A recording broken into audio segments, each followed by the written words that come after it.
Yo, what's up, y'all?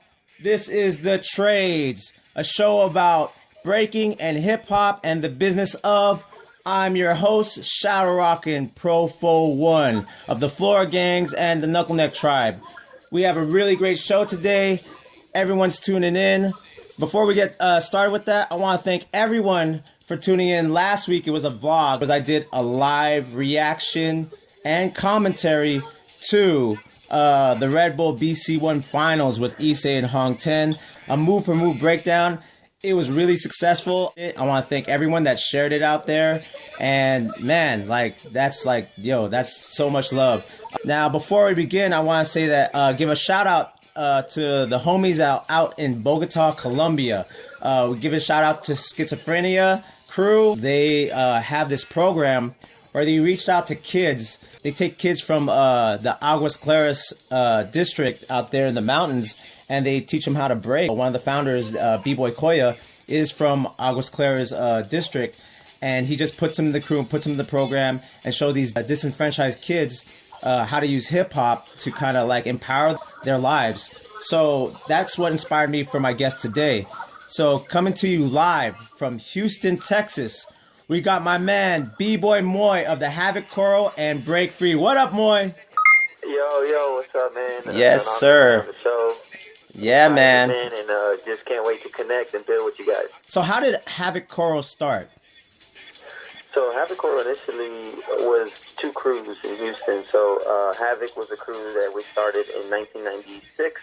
And then Coral was in kind of an overall like freestyle crew. They had B-Boys, Housers, Poppers, and they started in 93. The way it started off is that there was a lot of contests. There weren't even B-Boy battles. There was kind of like dance contests, and pretty much when it came down to every final, it was always Havik versus Coral versus Havik. Finally, we just decided, we're like, man, let's bring this together and see where we can take it. And we created some memorable moments, and since then, man, we've been able to inspire and be inspired by others across the world, and that's just a brief history of Havikoro. Since it's a hot topic, how did you guys end up surviving as long as you have? It's like almost been 20 years since your crew's been around, right? Yeah, man, we've been around for a very long time, and I think ultimately what it is that before skill, before talent, it's always been about, that family bond. People don't get in Havikoro just for the sake of being, good at something. You get in because you built a relationship with us as a family member. That's how you get in. You don't just get in just because you're good or you're up and coming. And so for us, we've had our ups and downs. We still have our ups and downs. Of course. We still have our issues like every other crew does.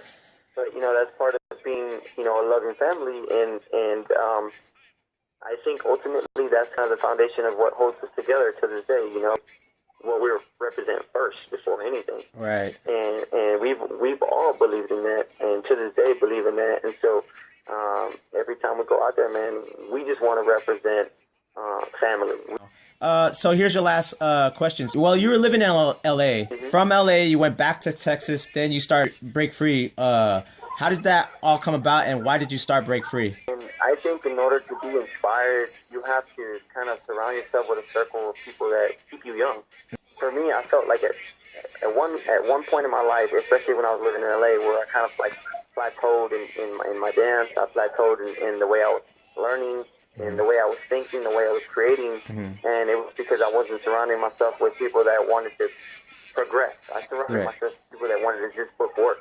Right. Or get the next gig. 100% of my wife. Since I had my son and started Break Free, it changed everything about me, man. Like I started to reinvent myself as a dancer, as a person. I got into fitness because practice is one thing, but longevity is another thing. That's real. So it's important to keep up with your health and keep up with your physical ability to maintain a consistency. People practice to be good, but not everybody trains to last. Me, overall, was just trying to be consistent for 30, 40 years when people are trying to get good for 2 or 3 years to try to win one of the major competitions. For me, I came back to start Break Free because I was inspired. We're a part of such a cutthroat, such a cutthroat community that nobody wants to get better than. Right. I tell my students all the time, y'all better smoke me. I want to remain young. I just want to have a champion bloodline and represent for 40 years. You know what I'm saying? Yeah. So we're gonna sign you out real quick because we're about to wrap up the show. So where can they find you on your social media platforms? But if you want to learn more about me and you know, get more involved with what Break Free's doing, you can follow me on my personal Instagram, Snapchat, or Facebook at Bboy Moy, or you can follow Break Free at Break Free CC. So I appreciate you guys. Much love and respect. Thank you. Yeah, man. Give it up for Bboy Moy, Havikoro, and Break Free. Yo, reaching out to the youth is the next step that we need as B-men, not B-boys.